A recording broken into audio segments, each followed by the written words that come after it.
저는 우리가 펼친 46편 말씀 가운데서 특별히 2절과 3절을 주목합니다. 그러므로 땅이 변하든지 산이 흔들려 바다 가운데에 빠지든지 더 나아가 바닷물이 솟아나고 뛰놀든지 그것이 넘침으로 산이 흔들릴지라도, 여기에 여러분 땅과 그리고 산과 그리고 바다가 언급되고 있습니다.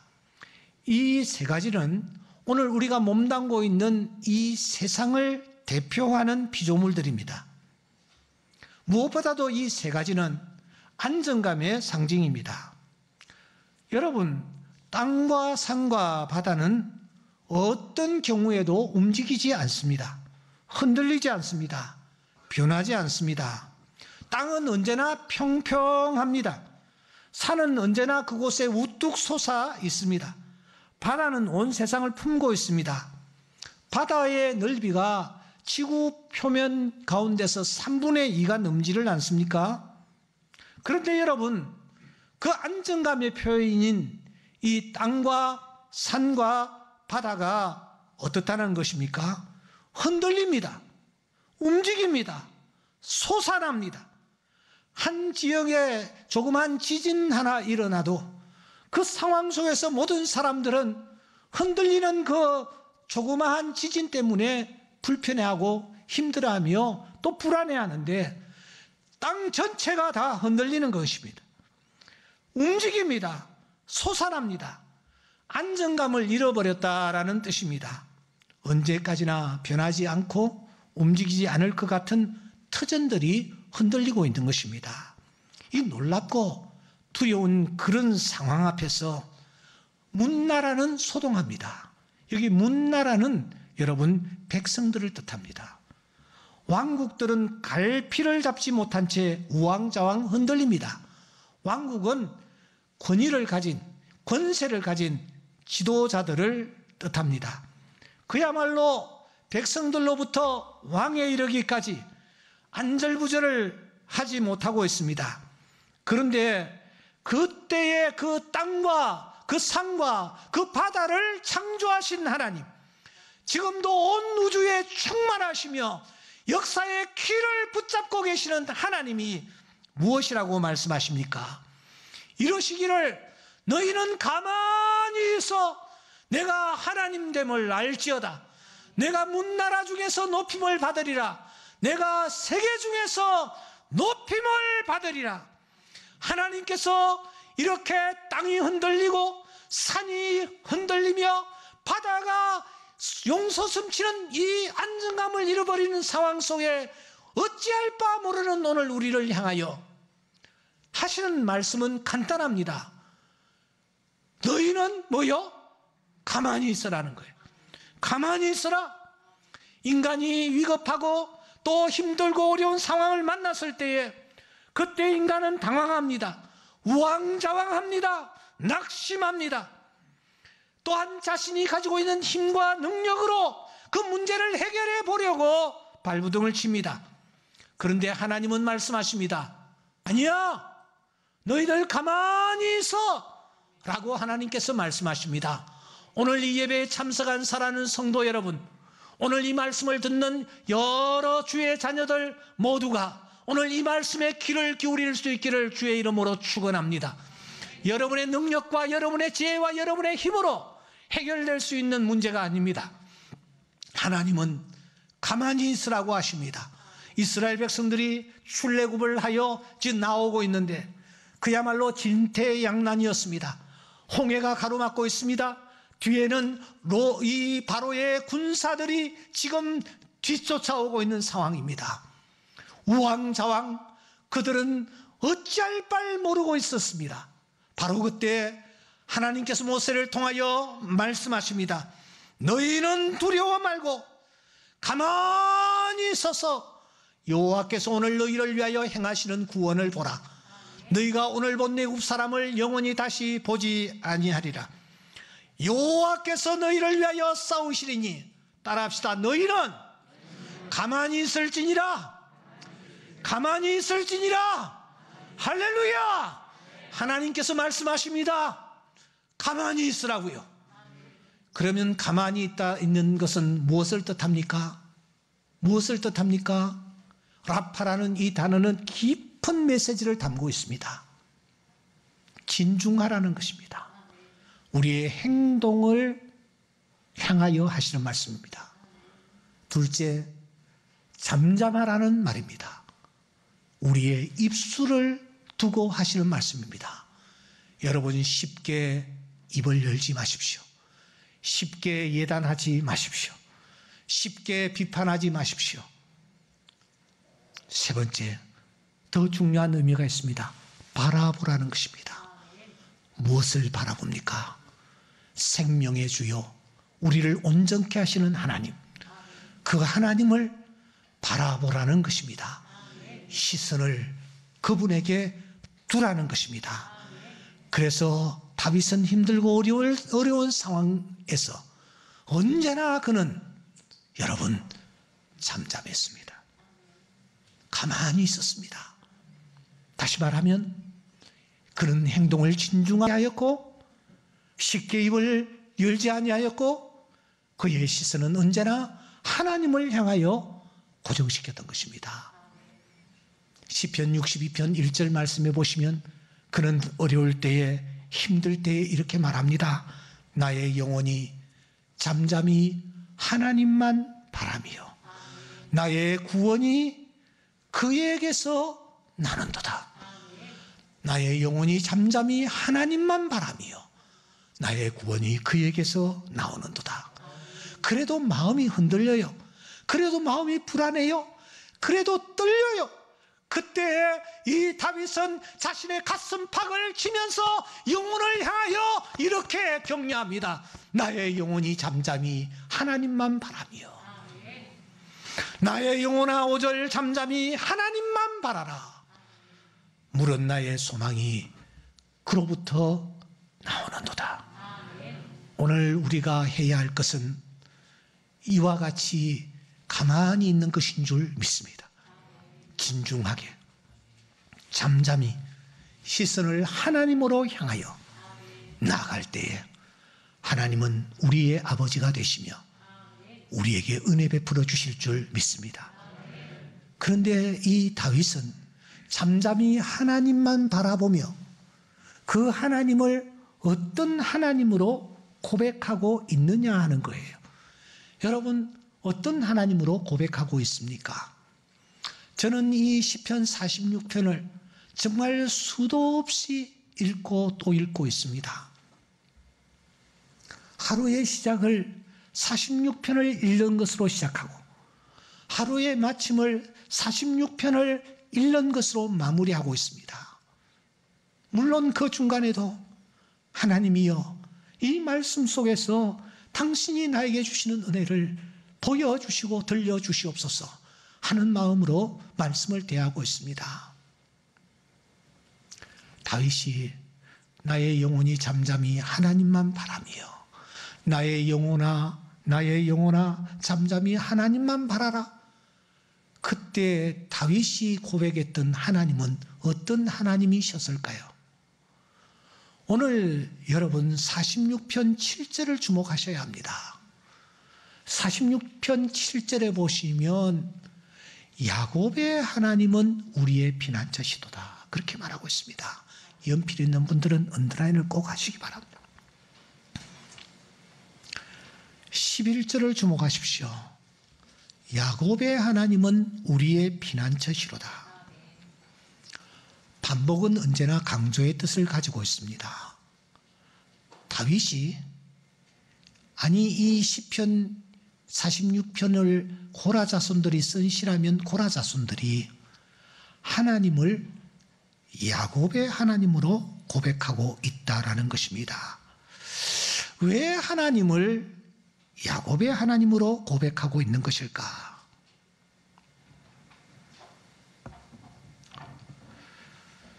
성경에 보면 정말 믿음으로 살았던 거룩한 삶을 살았던 많은 사람들을 우리는 만나게 됩니다. 하나님은 그들의 하나님이셨습니다. 하나님 또한 자기 자신을 이렇게 소개하십니다. 출애굽기 3장 6절 말씀에 보면 내 조상의 하나님이니 아브라함의 하나님, 이삭의 하나님, 야곱의 하나님이라. 그렇게 자기를 소개합니다.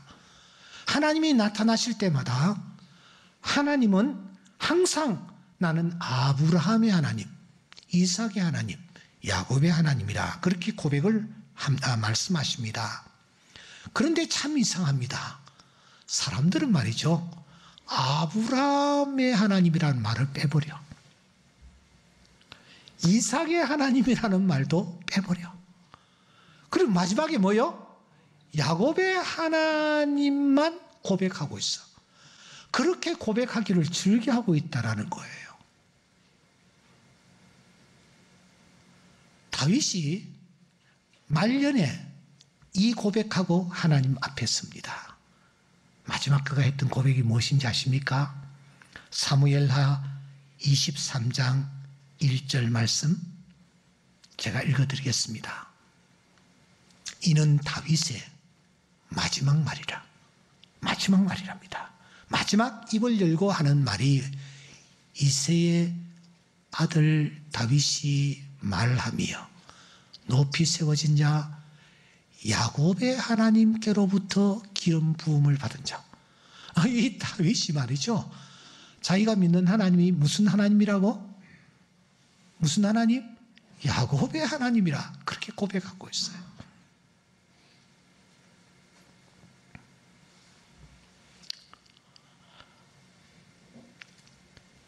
시편 75편은 아삽의 시로 알려져 있습니다. 아삽이 지은 시예요. 그런데 이 아삽도 나는 야곱의 하나님을 영원히 선포하며 찬양한다 그렇게 말합니다. 아삽도 아브라함, 이삭을 빼버려요. 여러분, 시편 84편은 고라 자손들이 지은 시입니다. 84편 8절에 보면은 만군의 하나님 여호와여 내 기도를 들으소서, 야곱의 하나님이여 귀를 기울이소서 그렇게 말하고 있어요. 더 나아가 이사야 선지자도 하나님을 야곱의 하나님이라고 부르고 있습니다. 많은 백성이 가며 이르기를 오라 우리가 여호와의 산에 오르며 뭐요? 야곱의 하나님의 전에 이르자. 하나님은 자신을 아브라함의 하나님, 이삭의 하나님, 야곱의 하나님이라고 그렇게 우리에게 알려주셨는데, 이상하게 사람들은 야곱의 하나님을 더 선호하고 있는 것 같아요. 더 즐겨 부르는 것 같아요. 도대체 그 이유가 무엇일까? 그리고 이 야곱의 하나님이라는 이 고백 속에 어떤 영적인 의미가 담겨져 있는 것일까? 우리가 한번 깊이 묵상해 볼 좋은 주제라고 생각합니다. 저는 이 야곱이라는 사람이 믿음이 대단한 사람이었다라고 절대로 보지 않습니다. 그는 철저히 계산적이었습니다. 믿음이 없었습니다. 그래서 이 야곱을 더 친근하게 느끼는 것 같습니다. 제가 책을 이렇게 몇 권씩 이렇게 출간하고 있는데 인물들 시리즈입니다. 그런데 특별히 야곱에 대해서는 제가 책을 2권을 발간을 한 바 있습니다. 그만큼 저는 성경의 2830명의 사람들 가운데서 이 야곱이라는 사람이 제일 친근감 있게 느껴져요. 왜냐? 나처럼 약점을 많이 가지고 있었기 때문에, 나처럼 험악한 세월을 보냈기 때문에, 나처럼 믿음이 약했기 때문에, 그래서 야곱에게 더 친감을 느끼고 있는 것이 아닌가 하는 것입니다. 그런데 하나님이 야곱의 하나님, 하나님을 야곱의 하나님으로 부르시는데 하나님은 만족하고 계시다라는 거예요. 저는 이것이 미스테리였습니다. 제가 잘 아는 분, 권사님 중에 남자 아들 셋만 딱 두셨어요. 근데 아들 하나는 저 울산 쪽에서 아주 힘들게 그냥 밑바닥 생활을 하고 있어. 또 아들 하나는 학교 교편을 잡다가 이제 은퇴를 해가지고 지금 힘들게 구로에서 생활을 하고 있어. 한 아들은 그냥 이름만 대면 알 수 있을 정도로 훌륭한 목사님이셔. 누구든지 아는 목사님이셔. 근데 그 권사님은 단 한 번도 나는 이 아들의 어머니요라고 자기를 소개하지 않아요. 나는 이 아들의 어머니요라고 소개하지 않아요. 항상 자기를 소개할 때에 자기는 이 목사의 어머니라고 소개하면서 폼을 탁 잡는 거예요. 그러면 사람들이 다 그러시냐고. 하나님은요, 아브라함의 하나님이라고 소개하는 것을 받지 아니하시고, 하나님은 이삭의 하나님이라고 소개하는 것을 받지 아니하시고, 하나님은 뭐요? 야곱의 하나님이라고 소개하는 것을 받으시는 거예요. 여러분, 여기에 깊은 뜻이 있다는 사실을 아십니까? 하나님이 왜 자신이 야곱의 하나님으로 소개되고 야곱의 하나님으로 그가 사람들에게 알려지는 것을 기뻐하시는지 아십니까? 첫째, 하나님은 약한 자를 사용하시길 기뻐하신다 하는 뜻이 담겨 있어요. 하나님은요, 약한 자를 사용하시고 약한 자와 함께 하시고 약한 자에게 하나님은 은혜를 베풀어 주시며 약한 자를 사용하셔서 하나님의 뜻을 이루시기를 원하시는 분이심을 야곱의 하나님을 통하여 우리에게 알려주십니다. 고린도전서 1장 26절 이하에 보면 형제들아 너희를 부르심을 너희들 보라. 육체를 따라 지은 자가 많지 아니하며 능한 자가 많지 아니하며 문벌 좋은 자가 많지 아니하도다. 그러나 하나님께서 세상에 미련한 것들을 택하사 지혜 있는 자들을 부끄럽게 하려 하시고 하나님께서 세상에 약한 것들을 택하사 강한 것들을 부끄럽게 하려 하신다고 말씀합니다. 여러분, 나에게 약점이 있습니까? 나에게 약함이 있습니까? 누구에게도 드러내고 싶지 아니한 부분들이 있습니까? 하나님은 그런 자와 함께 하십니다. 그런 자를 들어 사용하시고 그런 자에게 은혜 베풀어 주시기를 원하시는 분이십니다. 드러내고 싶지 아니한 부분들, 약한 부분들, 그것을 들고 야곱의 하나님이여 하고 우리가 부르짖을 때마다 하나님은 우리에게 찾아오셔서 우리의 약함을 강하게 해주시고 우리의 부족한 부분을 채워주시고 그리고 우리에게 은혜를 베풀어 주실 줄 믿습니다. 두 번째, 하나님께서 야곱의 하나님이라고 불리는 것을 기뻐하시는 중요한 이유가 있습니다.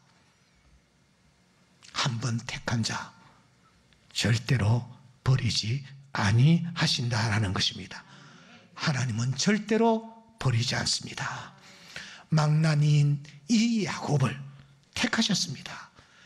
그리고 하나님은 그의 생에 깊숙이 개입을 하십니다. 그가 곁길로 갈 때도 그가 엉뚱한 일을 행할 때도 하나님은 그를 결코 버리지 않으셨습니다. 나쁜 짓 하다가 그는 도망을 치고 있습니다.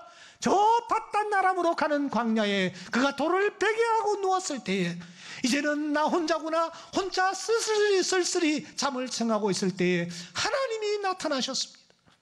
내가 너와 함께 있어 너를 이끌어 이 땅으로 어디로 가든지 너를 지키며 너를 이끌어 이 땅으로 돌아오게 할지라. 내가 내게 허락한 것을 다 이루기까지 너를 떠나지 아니하리라. 하나님은 이 야곱과 함께 하셨습니다. 왜냐고요? 하나님이 태중에서 그를 택하셨기 때문입니다. 그가 나쁜 짓 한다고 하나님은 버리지 않았습니다. 도망친다고 하나님은 그냥 내던져버리지 않았습니다. 함께 하셨습니다. 지금 에스가 400명을 거느리고 그가 온다라는 얘기를 듣고 그는 인간의 장깨들을 부립니다. 짐승들을 먼저 보내고, 그게 방패죠. 두 번째로는 여종과 그 아들들을 먼저 보내고 두 번째 진을 치는 거예요. 세 번째로는 자기의 아내 이 레아와 그 자녀들을 보내고 세 번째 진을 치는 거예요. 네 번째 라헬과 그의 몸종들을 보내고 진을 치고, 이렇게 사중벽을 탁 치고 난 뒤에 야곱은 혼자 제일 뒤에 남아있는 거예요. 이 에서가 자기를 죽이려고 하면은 네 개의 진을 무너뜨리고 자기에게 오도록 그렇게 꾀를 부리고 있을 그때에 하나님이 그럼에도 불구하고 그 야곱에게 나타나셔서 나와 한판 붙어보자 하고 씨름을 거시는 겁니다. 그리고 하나님이 져주시는 거예요. 여러분, 야곱이 이겼습니까? 아닙니다. 하나님이 져주셨습니다. 이렇게 하나님은 한 번 택한 자를 절대로 버리지 아니하시고 끝까지 지켜주시며 인도해 주시는 분이심을 믿습니다. 바울은 그래서 로마서 8장 29절에서 말씀합니다. 하나님이 미리 아신 자들을 또한 그 아들의 형상을 본받게 하기 위하여 미리 정하셨으니 이는 그로 많은 형제 중에서 맏아들이 되게 하려 하심이라. 하나님이 우리를 맏아들 되게 하실 것입니다. 끝까지 다듬으시고 인도해 주실 줄 믿습니다. 사랑하는 여러분, 이 하나님이 야곱의 하나님이요, 야곱의 하나님이라는 단어 속에 담겨져 있는 신령한 뜻입니다. 우리가 설령 야곱일지라도 하나님은 약한 우리 버리지 아니하시고 한 번 택한 우리 버리지 아니하시고 끝까지 지켜주시며 인도하시고 간섭해 주실 줄 믿습니다. 우리가 이 하나님을 진정으로 신뢰한다면 우리가 해야 할 것이 있습니다. 그게 무엇인가? 주가 하나님됨 알지어다. 할렐루야. 주님은 당신이 하나님됨을 모든 사람들이 알게 되기를 원하십니다. 어떻게 하나님을 알 수 있습니까? 다윗은 예배를 통하여 하나님을 알려고 노력했습니다. 그는 말합니다. 여러 나라의 종족들아 영광과 권능을 여호와께 돌릴지어다. 여호와께 돌릴지어다. 여호와의 이름에 합당한 영광을 그에게 돌릴지어다. 제물을 들고 그 앞에 들어갈지어다. 아름답고 거룩한 것으로 여호와께 경배할지어다. 주가 하나님됨을 온 세상에 알리는 방법은 우리가 하나님 앞에 나와 예배하는 것입니다. 예배자가 될 때에 주님이 하나님됨을 온 세상이 알게 되어질 줄 믿습니다. 두 번째, 스데반은 복음을 전함으로 주가 하나님됨을 온 세상에 알리려고 노력했습니다. 복음을 전하다가 그가 돌무더기에 그가 장사 지낸 바 되었지만 마지막 순간까지 주가 하나님됨을 알렸습니다. 하늘이 열리고 하나님의 영광이 하늘에 가득 찬 것을 그가 바라보며 최후를 맞이하였습니다. 복음을 전할 때 주가 하나님됨을 알리는 그런 자들이 되어질 것입니다. 마지막으로 돌아가는 선행을 행함으로 주가 하나님됨을 알렸습니다. 그가 선행을 행하여 하나님의 주가 하나님됨을 알렸을 때에 그는 다시 살아나는 이런 은혜까지 입게 된 것입니다. 너희의 착한 행실을 보고 살아계신 하나님께 영광을 돌리게 하라. 우리가 선한 행동을 통하여 주가 하나님됨을 알리는 삶을 살아가야 될 줄 믿습니다. 이 은혜가 오늘 예배에 참석한 모든 분들에게 넘칠 수 있기를 주의 이름으로 축원합니다.